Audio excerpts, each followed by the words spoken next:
Yeah, everyone. Hello, welcome. Good morning, good afternoon, good evening to everybody. Welcome to our weekly meeting for our Rotary Earth Network Club, and we're featuring Earth Talks. Thank you. We really want to do a shout out to our members, our associates, our donors, and our volunteers.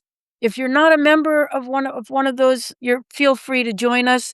You do not have to be a member to come to these meetings, though. They are open to everybody, and then they will be actually recordings and resources will be available on the Earth Talks Foundation website as well as Earth Network Rotary website.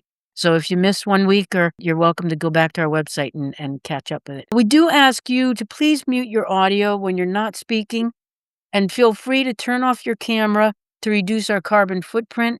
I usually keep mine on just to give the speaker a face to look at least one face to look at, to get cues and things. But please, it does reduce our carbon footprint if you turn off your audio, your video, your camera during the meeting. You can always turn it back on when asking questions and things like that, though. Our speaker views, we do have to put the disclaimer: speaker views are their own. Obviously, we're very interested in what they have to say because we've invited them here today. But yeah, speaker views are their own.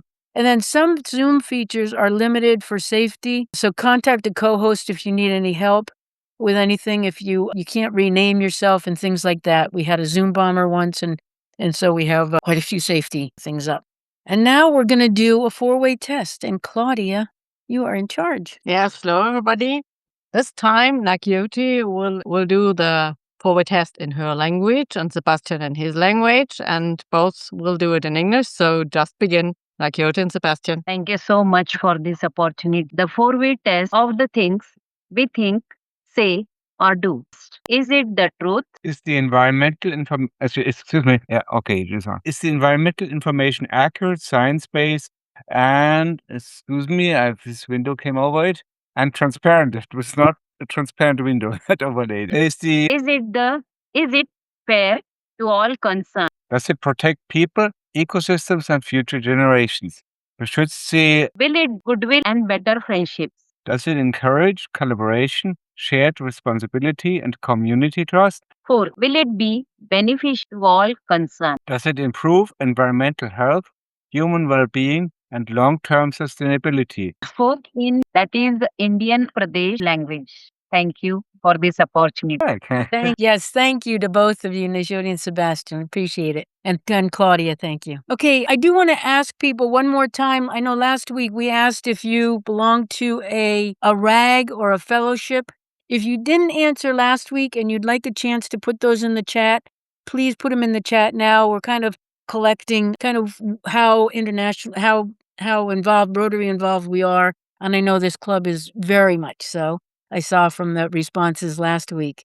So if you could put them in the chat, any RAGs you're a part of or a fellowship. If you did it last week, don't worry, you don't have to do it again. But thank you. Okay, let's go ahead with Shidi, and I'm going to get, Shidi, I'm sorry. Anissa. Let's go with Anissa. Has got a project teaser for us. Anissa, I'm going to spotlight you. And Anissa is the treasurer for our Rotary Club, for our Rotary Earth Network Club. And she's got a business. She and her husband have a business also that is wonderful. And you are on mute. Can you all see my full screen here? Absolutely. Perfect. Thank you. Okay. Amazing. All right. Hi, everybody. Thank you, Karen, for the intro. My name is Anissa, the treasurer for the club, and then also have a nonprofit that I've been working on starting up with my husband and some friends. So we have started this up mostly launched in January earlier this year, kind of with our actual operations rather than just the prep work and the paperwork. But we are the Reroute Collaborative. We operate in Kumasi, Ghana in West Africa. And I'm going to be talking to you a little bit about our Pelele River cleanup project, which is a kind of a portion of our work. So quick background here. Our mission at the Reroute Collaborative is to humanize waste. This is essentially a term that to us means that we want to put a human face to some of the stories, that exist that maybe aren't always talked about, where waste impacts the livelihoods, the dignity, the health circumstances of different people around the globe through whether that be waste burning or the waste trade or flooding as a result of clogged, gutters or rivers, different things like that. So that's our mission. And ultimately we aim to see a world where these negative impacts of waste are no longer ignored so that we can make, sound-minded decisions on how we're going to handle some of these waste problems. Quick overview of what we do. So we have 3, we call them routes, our focus areas. Our first one is rerouting waste. So the idea behind this is to handle cleanups in Kumasi, Ghana, looking at how do we develop better waste management systems overall. There's a large waste problem in the country at large, and a lot of it has to do with waste being imported from other countries, some of it that with the intention of being sold, but a lot of it's not able to be sold due to the condition or just not being fit for the markets there. So it ends up as waste in a country that already doesn't have solid waste management systems. So a lot of these photos that we've taken are just sites that you see around the area, piles of trash and informal dump sites that have popped up as a result of people trying to find ways to manage their waste. Our second route is Reimagine Textiles. So this is our focus on secondhand clothes. There's a pretty large secondhand clothing trade, a lot of clothes coming into Ghana mostly from some countries in Europe. The UK is a big kind of the main importer or exporter to Ghana, but some of the clothes from the US do end up there as well. And so we are looking at this issue, trying to figure out how do we handle the influx of these textiles, turn them into products that can keep them in circulation. And lastly, our third focus area is to re-engage communities. So this is our education-focused route. So we do workshops, different kind of educational initiatives, speeches, working on setting up some clubs in senior high schools to bring in the next generation on environmental initiatives. Okay, going back to the focus for today's talk real quick, reroute waste. So this is where the Kalele River Cleanup Initiative falls under. This photo here is that river. So this is a major dumping area for people that are living in this community. They are set up there a bit informally, and so they have no waste management systems that are provided to them. Kalele River is actually supposed to be a nature preserve, but it's one of the most heavily polluted areas in Kumasi. So our first cleanup at Kalele took place in July, and we just had our second cleanup this past weekend. So this is just some images of the before. We were focusing on one bridge area where this is a major point that begins flooding in this area. Many people's homes end up during heavy rains. If it rains for more than, an hour, most people's homes in this area, if they're on the ground level, are flooded because water just can't pass through a lot of these areas. So this was our focus area, and this is kind of during the effort here. We've got for people and protective equipment is a really big this for us. So making sure that we're practicing water safety and, making sure that people just have the equipment needed to stay safe during these cleanups. And this is the after. So there's still a lot of work to be done. You can see here, like we didn't get to this pillar. As you're going through this water, you're just pulling out endless amounts of waste that's piled underneath the sand. It's been packed, over time, layers and layers of sand and mud, flowing from the water flowing through, getting kind of stuck in that mud. So still a lot of work to be done. We did this with only about 25 or so volunteers on one day. So one half day, I guess. So we were able to remove 1.5 metric tons of waste. That's about 73 or so of these bags here. And so we, made a good dent, but there is still a lot to be done. Believe it or not, a lot of this has already come back within, the span of a month, less than a month that we had in between cleanups. So we're in need of some lasting solutions to be able to clean, but also provide, waste management solutions for people in this area so that it's able to be sustained. So that is what we're doing there. I won't take too much more time, but just wanted to flip through some more photos so you can kind of get a picture of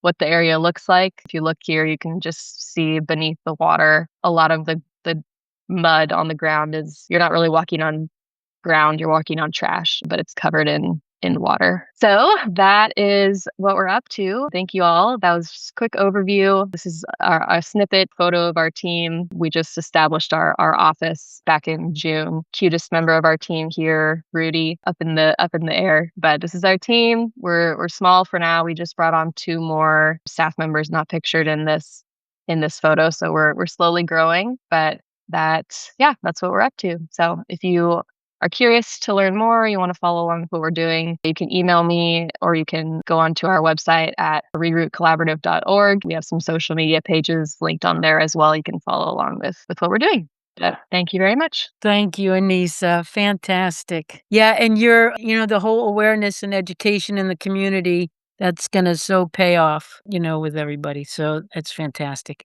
All right, if you want to stop share, I'm going to take you off spotlight and then let me and if you are an associate member of ours, Anissa is one of the people that you're helping to be a Rotarian. She is one of the people that is one of our Rotary members in the club, and the associates are helping to fund that. So thank you very much to our associate members. Okay, go ahead. Let's get Najodi and Ali up. Spotlight, and there's Ali with hearts. I love that. Thank you so much for this opportunity, and I'm very much glad and excited and as well as proud to announce and to introduce Ali. I know him very well from the starting.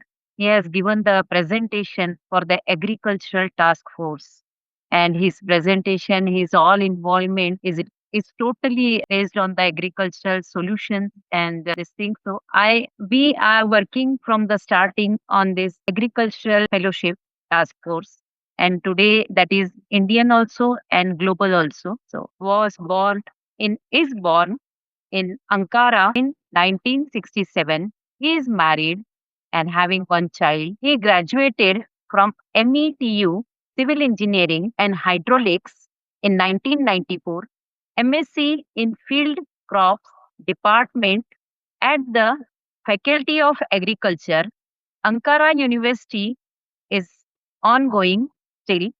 Professional work in irrigation, drainage, and other water structure design, construction, and manufacturing management, and technical marketing and sales. For the past 5 years, he has been a member of Istanbul Agricultural RID 2420. Currently, he is Rotary Club Secretary for 2026-27 and a member of Rotary Fellowship Agriculture and Farming. Thank you so much. So I'm just handing over the floor to a braced Steve Ali. Thank you very much indeed. Thank you very much. I just, because of time limits, I'd like to share my screen immediately. I'd like to start by expressing my gratitude to Rotary Earth Network Club for their invitation to this conversation altogether.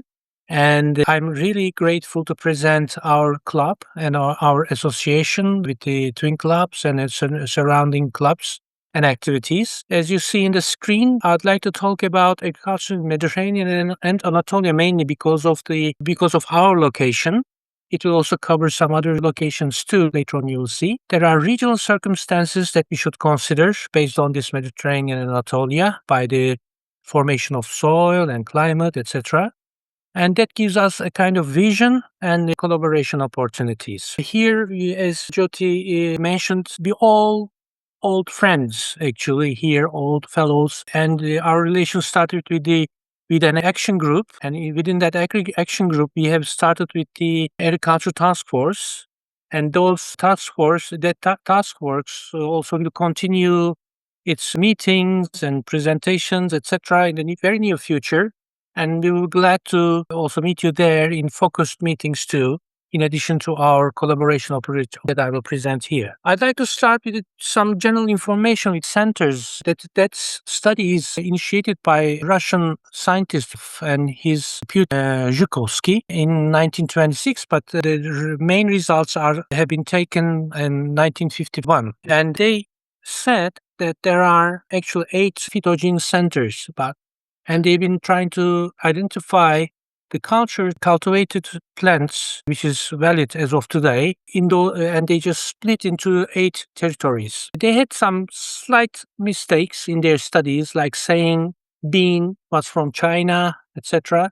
Harlan made another study and corrected this kind of information and stating that bean is not from China, but actually from Central America, Mexico kind. And he finished his study in 1971. And all these centers are actually directly related with the other animal breeding zone. It is like saying it is like this. As you see, there are zones called A1, B1. It's A1, where the Anatolia and Fertile Crescent is. B1 is in China and C1 in Central America. Those are the initial centers of animal breeding also, but later on those regions are followed by the more capital regions like A2, B2 and C2 here in the comparably southern parts of the world. That it means actually down the equator kind and southern hemisphere. We can see these in here. I will just skip these very fast. As our club, located in the 4th zone main, but also contributes to the 3rd one, as a Mediterranean territory. We have members scattered in Turkey, but also in other parts of the world, like in US, Houston, we have one member. We have another member in Sweden, medical together with us here. And all other members, we have totally, as of this term, 27 members in our club, and 25 of them lives in Turkey in different cities. For example, our club is established in Istanbul, in District 2420. However, I contribute to this meeting from Ankara, from the central part of Turkey. Of course, we have a twin club in Kinoni, Uganda. They are located right on the equator, actually a few minutes down the equator. It's that in the tropical region, and they belong mostly to the 5th region, which is called a kind of Nile Basin, actually, where the Nile Basin starts. But also in the ancient time, it is previous time called Isnia. As we go further, before going there, I just want to mention something here, because you see these black lines here, black zone, starting from the 3rd, going toward the 8th, but mostly the 7th one. There is a mountain range here, starting from Spain, going through southern Europe, Balkans, Greece, Turkey, Anatolia, and Iran, and going spreading towards Afghanistan, and somehow ends in India, where the Everest and the Himalayas are. This is the region where the earth crust collide each other. It's that zone. The southern part, mainly Africa and Gulf zone, this Saudi Arabia peninsula, collide to upward to another crust, so that it found that mountainous range, and it creates quite a variety of microclimate and various plantation products and opportunities. And at the end of the presentation, I will show you a photograph where I've been working, and I will ask you the name of the plateaus there. It will be interesting for all of us. In agriculture, typically scope is confined by water management, small families, or whoever deals with the farming actually, but they can deal with economically as unique farmers, or maybe as established entities like cooperatives or larger investment companies as contract assured businesses. Cooperatives are allowing the farmers to join and to establish their own entity. Meanwhile, another aspect is the climate change that we foresee in the farming, and also in due course producing our healthy products, healthy food, preferably based on organic production, but we will talk about regenerative agriculture here too. That's why we base our strategy mainly on soil, health, and future here in this speech. As we know, our 7 focus area in Rotary, any farming entity are dealing with most of these focus areas. So any project which can be developed can be interrelated with one or more of these focus areas. Once an entity starts here in its own farmyard with the product, and after production, they can use it fresh or as a second product in dried form or in processed form, preparing some kind of conservative products to conserve for long terms. And once they are able to sell it, but most of all, if they are able to capture the data, either climate or the quality of the food or the soil condition, etc., and if they can record this and just prepare for the next term to have a healthier production, then it creates collaboration and wealth among the people, and that brings also kind of support to industrialization. This is how actually the technology can be used. It's very just basic concerns and how the people can be adaptive.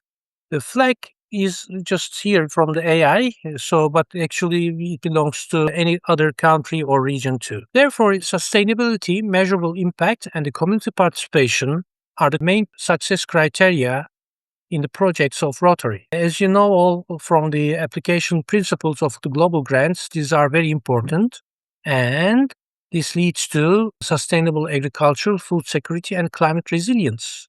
Because once we are applying 7 focus and the four tests, as Najoti and other fellows read in the beginning, we will attain this chain somehow. And our pillars in agriculture is soil, food, people, technology, and international cooperation, of course. And then final goals should be regenerative or organic agriculture, because we cannot apply organic agriculture nowadays immediately anywhere, because some locations soil properties are spoiled somehow by use of pesticides or other industrial remnants. Regenerative agriculture actually replies to this and gives really productive and fruitful results after all these applications, against all these applications. Environmental sustainable management and biodiversity can be sustained in terms of soil. That is very important. It is the source of our activity. And then thus we can have food security and healthy food. People can be either smallholder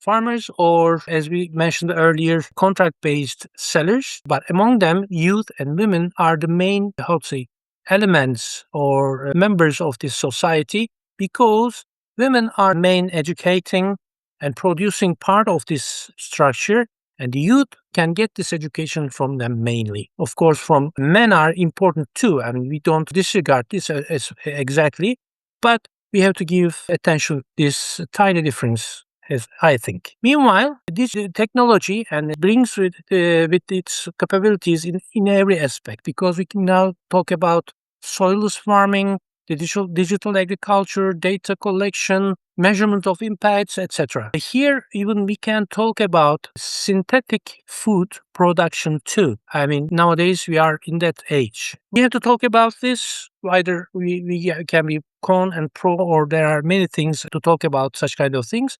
But we are in favor of natural production, organic farming, preferably regenerative farming. International cooperation comes also while all similar thinking collaborators, partners come together. Those things, those pillars, main pillars, should be measured by using key performance indicators. The soil organic matter level, compost use, or lack of using pesticides, we can say. People also, in terms of food, people reached with healthy food, in a number of school gardens, we say, because it's a part of the project. I inserted here, it seems like irrelevant, but actually it starts in the school gardens. Once the children start learning it in the breaks or in spare times, by exactly applying the farming principles in this manner, in an organic manner, or by learning the compost use.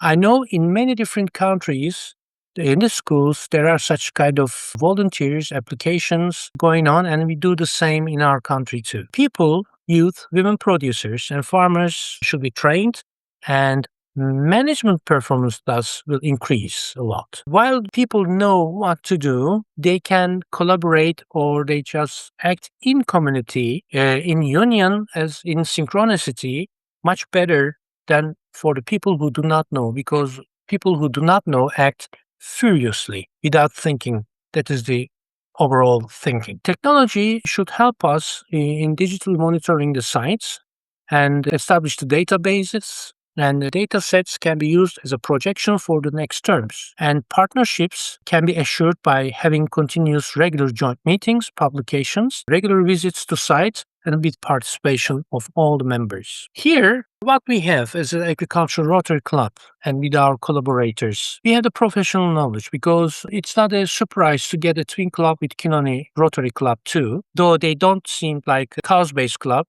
as we are. They include very, very educated women in their sites dealing with the farmers. what I explained for them also available in Turkey for our projects too. So I will not repeat the same again. Those women in Kinoni has the past production data, and they are after asking upon it, they just forward it back to us, and we have just spoken and discussed all these terms to create projections and what they need actually, whether capital requirements or operational requirements. In some of them, we took action, which they can do because they proved themselves with their productions. The same for Turkey, for the farmers in Turkey. And we are all talking about either regenerative or organic farming and on the basis of cooperative. We produced on-site solutions in order to repel the insecticides, etc., not to kill them. These are the organic substances like vinegar kind of thing or garlic, you can say. I mean, just by using this kind of different mixtures, we made modest advisory applications to them and they applied and we had good results. And we repelled and it attained the biodiversity. Are relevant and these are all based on our existing experience in Turkey, in Anatolia, and we just referred them to Uganda. Our concern was whether the climate would help us or not, because Anatolia is a region where you can live 4 seasons in each part of the country, whether a bit warmer or colder. But in Uganda, it's direct on the equator line. There is no winter. They have food products twice in a year. We have once in a year, but they have twice. So we have our common measures in the winter time for ourselves, but they don't have this somehow opportunity to have this, because cold period somehow a kind of protection or the kind of preparation for a better crop yield. But still we are now working and talking on this, that we have schedule of application of these kind of pesticides or soil preparations, or once the orchard's concerned, preparation of trees to the next term, etc. So increasing the yield without demolishing the environmental biodiversity. That's why we are looking for continuous measurements, equipment supply, and partners. In this course, that's why we are actually this meeting all together. And thank you again to your grateful Rotary Club. Just really, you are joining everyone in any kind of concern and under any condition. And this is the really powerful structure of Rotary community, I think. It finds its way in all means. Here, there's a kind of simple project applications scheme that we have established. If you like to communicate and collaborate within this term, if we will apply to this estimated schedule, it will be very fruitful for all of us. First, we should collect interests and supply information to those who are interested, because we are not here to talk about specific projects, but we just inform you that we have many projects paying back sustainable, because actually those attained by the farmers and they paid them back. But for some reasons, they need some capital investment, but for that they can pay in short terms. In that sense, we need to determine, after this collecting of interest and project information supply, we will determine project stakeholders and partners. Actually, stakeholders can be any one of this structure, but partners are contributing with their finance and as a sponsor. So that is the difference between them. And preparation of project info and submission to the district, it means our district, to get the approval of our governors. We aimed at our district and the Kinoni district 9214. And if anyone would like to contribute from the Rotarian community, then we will include that district too, as a structure of Rotary for funding application, because the funding can be either district fund or global grant. So once you consider the terms, we believe today is the 6th of August. Within 15 days, we can communicate with the possible interests and we can decide on go or hold decisions can be taken up to 20th of August. And by the end of August, we think we should prepare our final documents together with the present project stakeholders and partners, because there are some documents to be signed mutually for proving their contributions. And by the first week of the September, we plan to submit these to our districts. If there's any inconveniency that you see by your experience in these terms and dates, please mention, because in this case we can either shrink or extend these data's deadlines, depending on your experience. We will all welcome. I will share my coordinates and contact information and everything in the next page, so you will have time to note it, take a note of it. And we'd like to develop all these issues and projects during the term 26 and 27, which means our term. But we are not bound with it. We can continue because agriculture actually is not like having a project funding and giving it away. Agriculture requires a term. In a country like Turkey, you need a year-long time. But in a country like Uganda, you need at least 6 months by the term of harvesting. Because the harvesting is the key point where the incomes are raised, and but afterwards income may continue depending on the local technology, which we have in Turkey too. But now, in this case, we need to invest to Uganda also to have them their own technology and processing technique. And knowledge and equipment too. So in both ends, we are successful in those kind of things because, as I see, both farmers in both territories are continuing their trading. They are earning their lives by these agricultural processes. This is not bound with it. There are many other examples, proven examples in Kenya, in India, in US, UK, Canada, or the Netherlands, etc. But there are knowledge differences, and actually, what we aimed at is to support the local community first of all. For example, UK started with its soilless, I'm sorry, forgot the term, it's hydroponic agriculture activities by 2019. With a 5-year program till 2024, they have raised tomatoes, and during the meantime, only they left an unexpected gap deficit, 10%. And during that year, I think it was 24. And that year, they issued kind of declaration that we have a deficit 10% in our tomato production, but we will cover it next year back again. This is that structure, well-structured program. That they need to do this because the transfer of fresh products from countries like Turkey or other parts of the world to UK is costly. But in the meantime, it is quite maybe equivalent cost, but more fresh product once they produce in a covered or hydroponic principles. This is the same in other words too. So this is just a economic, correspondence kind of comparison.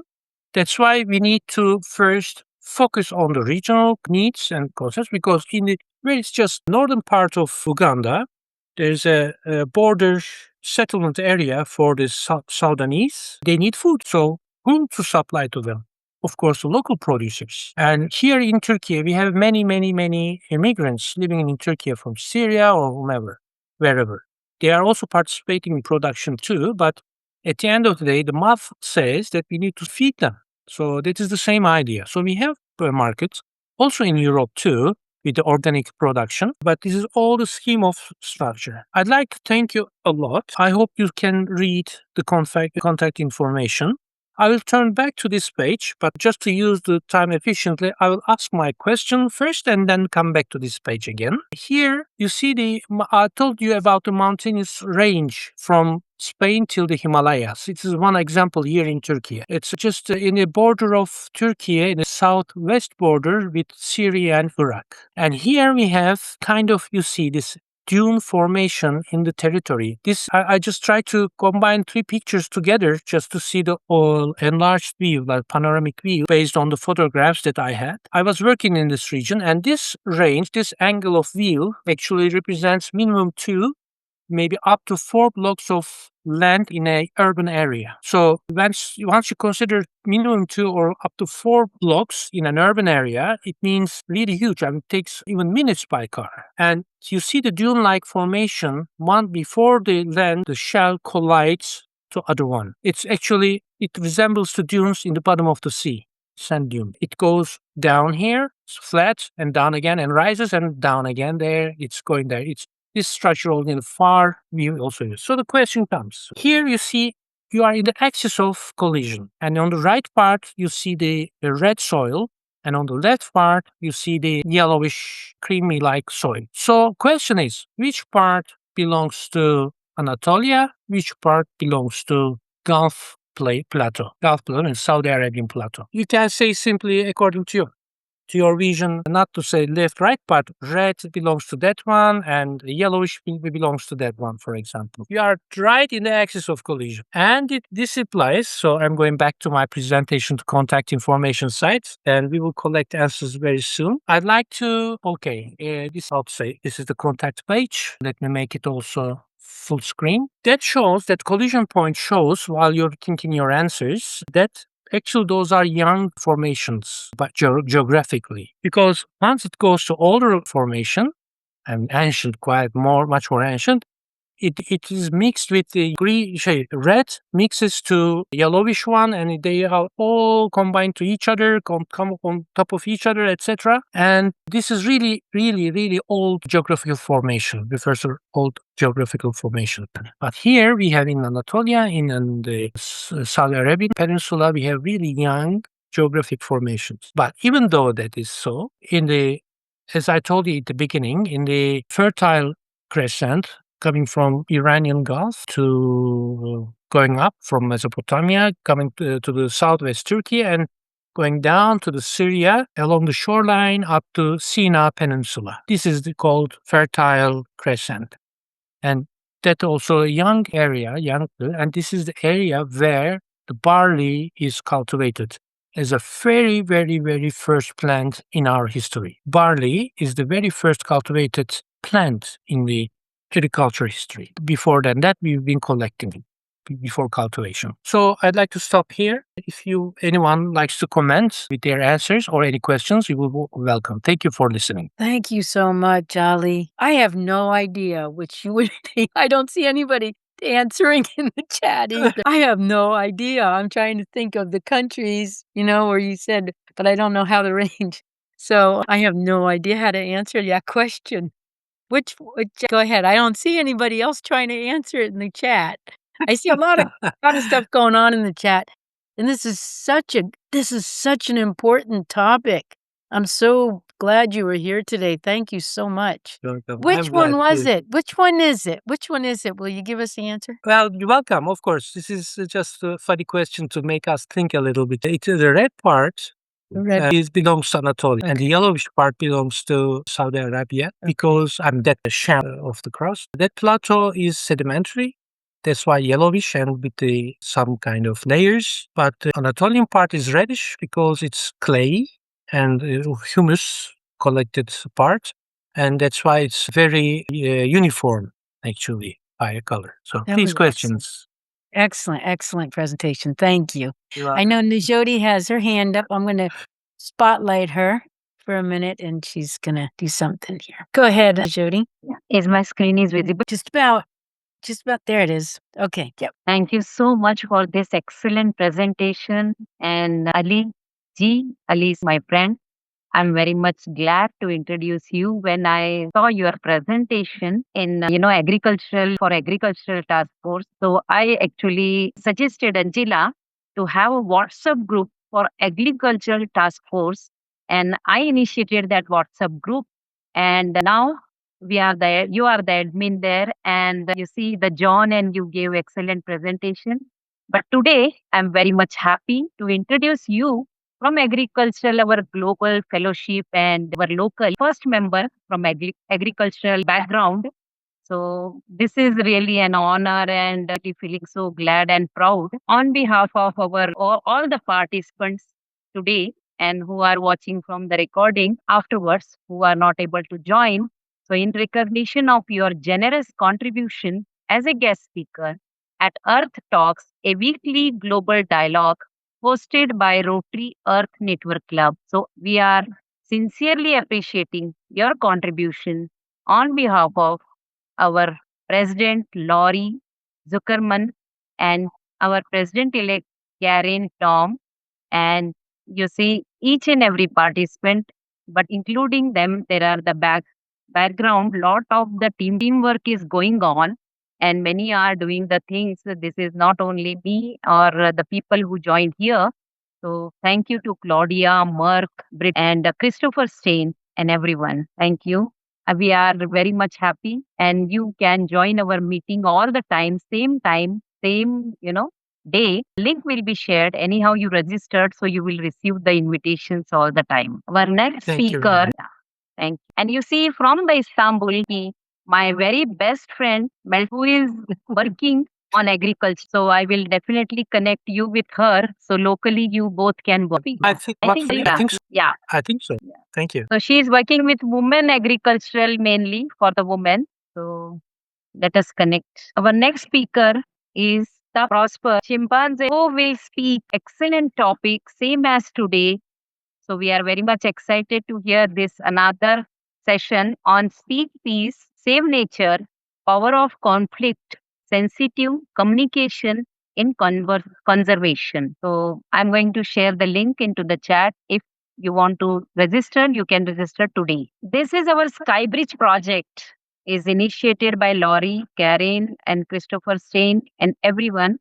So this link also I will share into the chat. Whatever the projects, even in the balcony or anything, so you can register and upload your photographs and details. Today is actually special day, which is actually a sad day also. Hiroshima Day. Everybody know Japan, that all bomb, and then Hiroshima. This is not actually recognized, but it is actually considered. So this I thought let us share today. So this is one of the slide and details I will share into the chat. Thank you so much for this opportunity. Thank you, Nishodi. Thank you, thank you. Ali, we always do the we can take questions now for you. We always do the next week's speaker because we know some people have to leave right at the top of the hour. Are you able to stay with us for a little while, the hour? Yes, I am.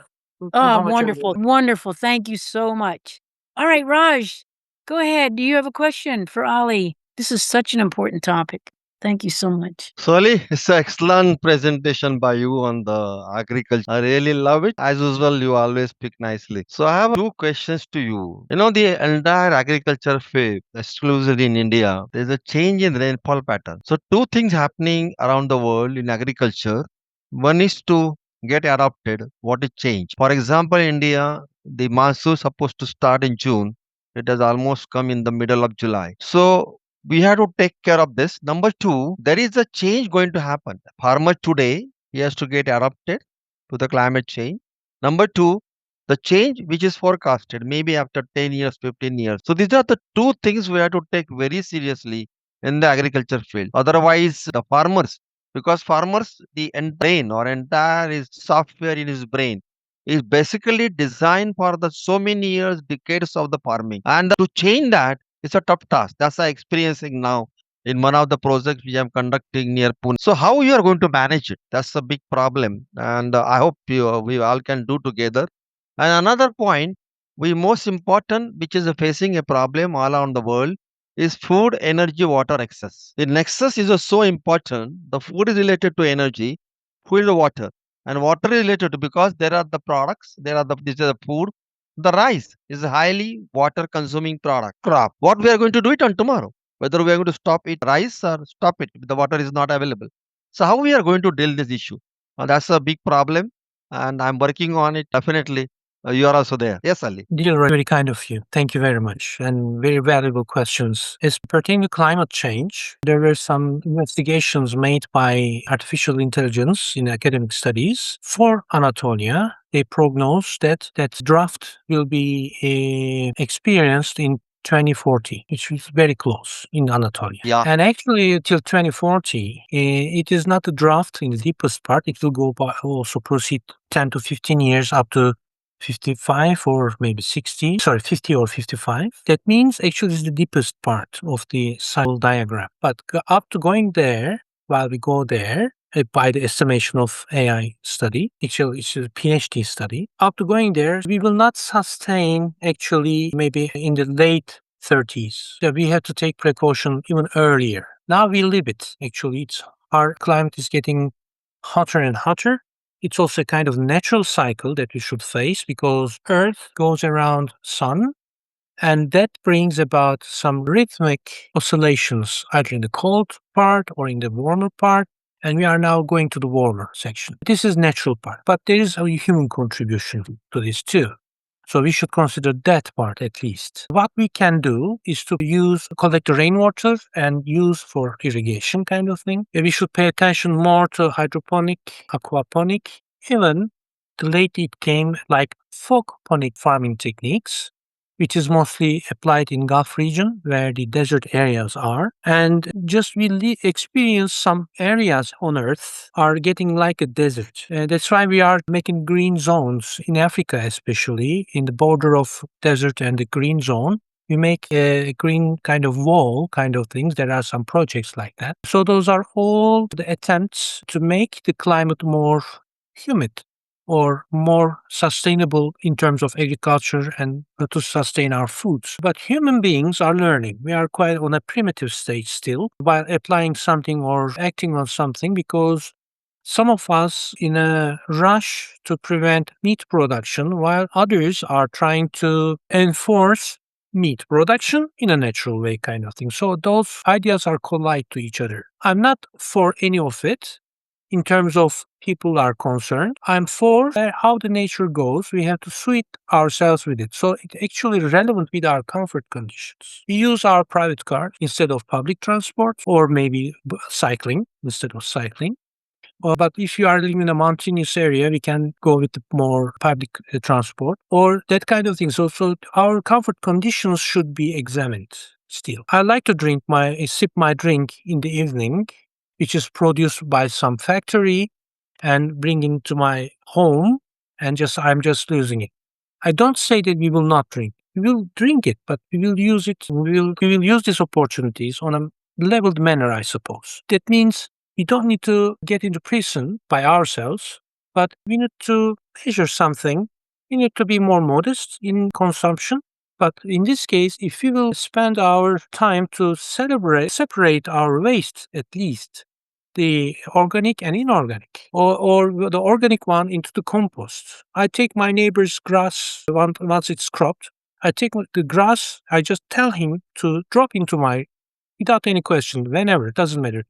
Once he crop the grass, I just get them and collect in some locations, and now I use them as a soil because it's really consumed, it just converts to soil or helps to refurbish soil very easily and very fast comparably. That is how we should do, I think, as much as we can. Instead of building some concrete structures as civil engineer, I say it so, we can also teach civil engineers to be biodivergent constructions for the constructions living with nature kind of thing.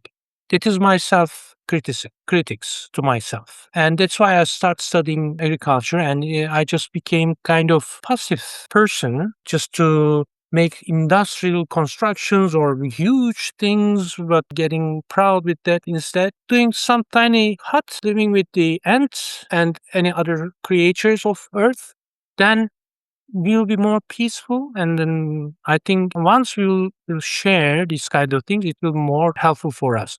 I mean, we can't fight with the climate change as a final answer. We have to adapt to it. I mean, some of us will die, but we are that kind of creatures. I mean, we are not leading anything or ruling anything. We will die simply, and the remaining ones will survive. What we have to do, pass the information that we have, what to do, what not to do to them, so they will assess and they will just experience things, and with that collection of information, they will go beyond. I mean, either in a database, I mean, software kind of thing, or digital base, or in an analog base. We have to pass the information, and we have to apply all the principles personally to show, not to tell, do this like that kind of thing, but just to show them how to do. By applying it, we can teach people. That's how we do. That's why we aimed at going to the schools first to teach them how the agriculture is, how dirty it is, how rubbish it is actually, but how natural and nice it is, because it's how healthy that we need to actually fit ourselves to that. With that, just taking a simple shower, you can get rid of all the dirt. And that's how we do. Or by having an eating schedule, not everything, but what is necessary, not to remain anything in our plates. Those are all principal comfort conditions that we should have. That's what I believe. Thank you, Ali. He asked you like $1 million question, so that was tough. So somebody in the chat put perfect answer, think globally, act locally. So I agree with you. It's adapting that's definitely the key. It's whether we can adapt quickly enough, I guess. But thank you so much. That was excellent. That was Thank you very much. absolutely That's very, excellent. very kind of you. It's a challenge for the future. Yes, Raj, I saw you dropped off for a minute, but Yeah, yes. there's a problem with the internet. And Raj does, I have to say, Raj does a great net zero. Did you put your email, your blog in if you can put your link. Greenwick mission. Yep, to put it in Greenwick mission. Yep, you do stuff that people can do every day, that they can help to make a difference. So same thing. Think globally, act locally. Lori, I know you have your hand up. Go ahead. Well, we passed the top of the hour. Do we want to let people who need to go first before I do my question? Sure. And sure. Yeah, we can do that. I can take spotlights off of everybody now too. So let's do that. I know people feel less comfortable with spotlights on them. There we are. So people can see a gallery. Oh, Dr. Manoj, I'm so sorry. I didn't see your hand. Go ahead. Did you have a question? Or Lori, I'm sorry. You have the question first. Oh, let Dr. go first and then take me. Okay. Great to see you, Dr. Manojji. Did he go? Yeah, I'm trying to unmute my. Thank you very much. Fascinating lecture. Something may not be relevant, but I just want to ask. There's a very learned and pious gentleman called Sadhguru in Coimbatore in South India. He is promoting soil conservation and soil-related activity because he thinks that maintenance of soil, is going to be the key to survival. So, could you throw some light on that one, please? With pleasure, of course. Thank you for the question. Soil is unavoidable part of agriculture and is the starting point, the origin of it. As we grow by knowledge, we understand that the soil can be replaced by some other things, like even the filter paper in laboratory research. But we don't have laboratory everywhere. So soil is our unavoidable part as normal human beings. In order to conserve the soil in terms of regenerative agriculture, we have some applications at hand in a territory where in part there is a classical conventional farming applications. On the other hand, there is a regenerative farming applications. In the regenerative part, we don't use pesticides. In the conventional, as you know, pesticides use is normal, chemical pesticides. So, on the other hand, tillage kind of thing of the soil is different. It has different principles in both conventional and regenerative part. In regenerative, they do not use tillage. They use the organic substances, remnants from the plants, right into the soil. Also, they make use of the poultry or other cattle farming to use the remnants of the products, crops, as food to these animals, and also their manure as fertilizer to the ground, to the soil. So that's how it goes. The process by itself goes by itself. That means farming is not already crop producing, just not plantation. It combines with all the biodiversity. Human, only one part of it, which is point of it, is the consumer on the upper level. Both animals, including cattle, poultry, sheep, etc., and microbes. Let's say microbiota. Sorry for my English. Microbiota is also very important. We need insects in the ground, the worms. We have such kind of saying in Turkish, kurda asha. That means for worms, for birds, and for human beings, for their table. So once we produce something, we feed all of them as part of the nature. So soil is actually will be enriched only in this case, is what I believe. So I first time heard Mr. Sadhguru's name from you. I will appreciate you can send the research and thesis, everything. I'd like to read all because I'm just surveying all the data.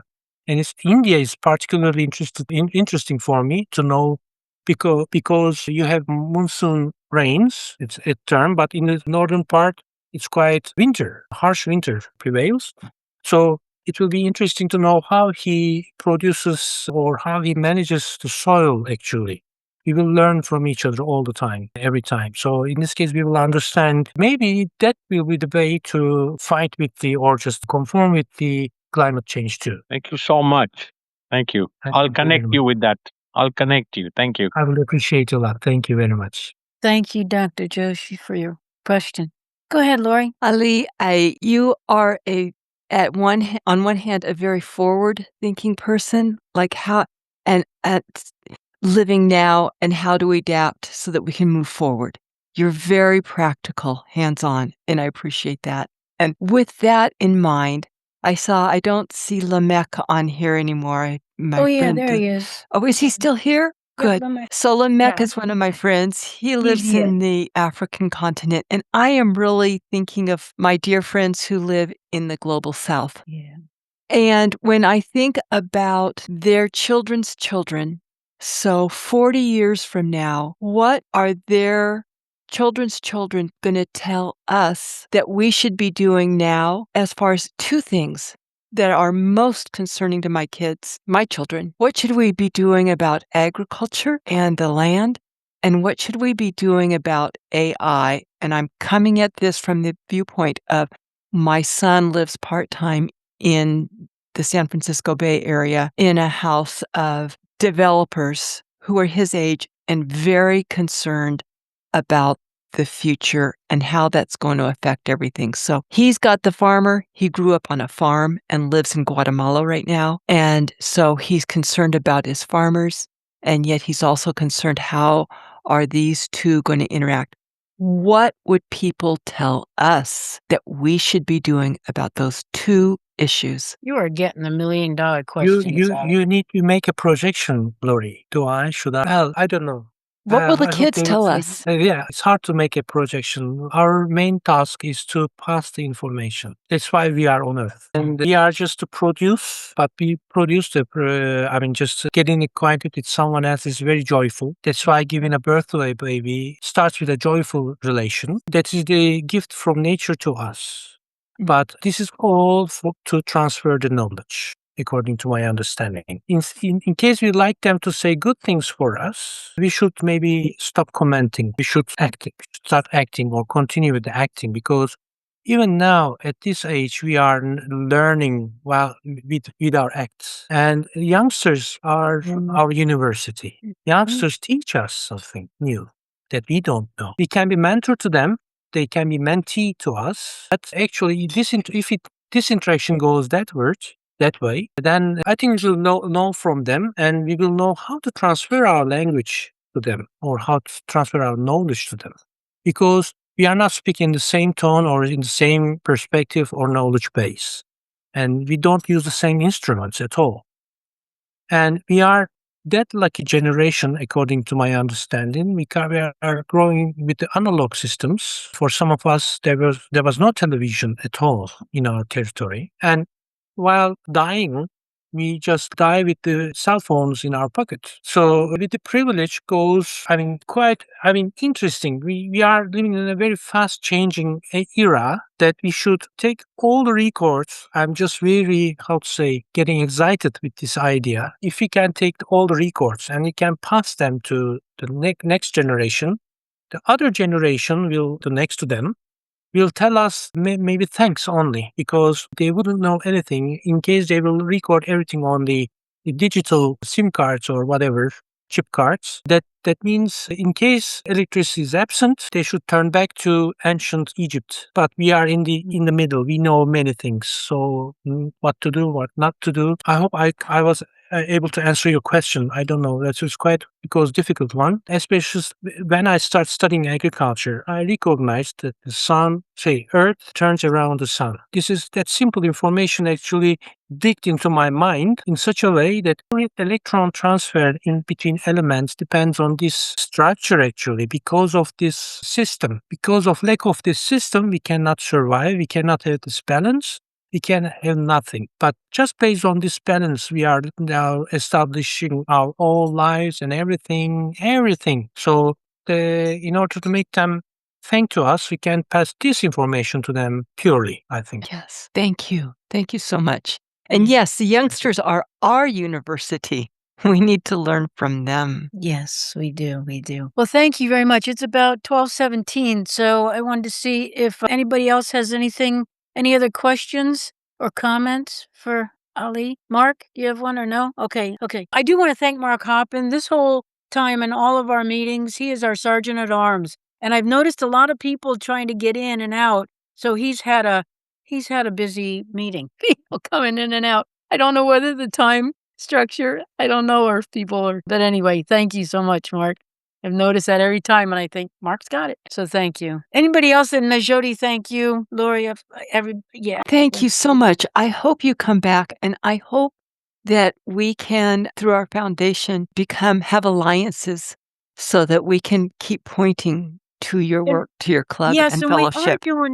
we are doing, Lori, I was thinking, because the regenerative ag program we're Yes. doing with the vocational grant. Yes, wondering we need whether to we get can you connect- connected. Yeah, we need to connect with you with that, with the other e-club in our district. Yeah. So, All right. Well, for the what a good of the joy group- to see everyone here. I know it is a joy. Lori and I love this. Does anybody want to unmute, say hello, or Yeah, take your faces off real quick. Everyone just Yep, real if you quick. It'll wanna- only be fast and say hello. yeah, say hello, everybody. It's good to see everybody. Thank you for Yeah. staying up late. Thank you for getting up early. Thank you. Thank you. Oh, I'm not pronouncing your name correctly. Chica, so good to see you. Anyway, Yes.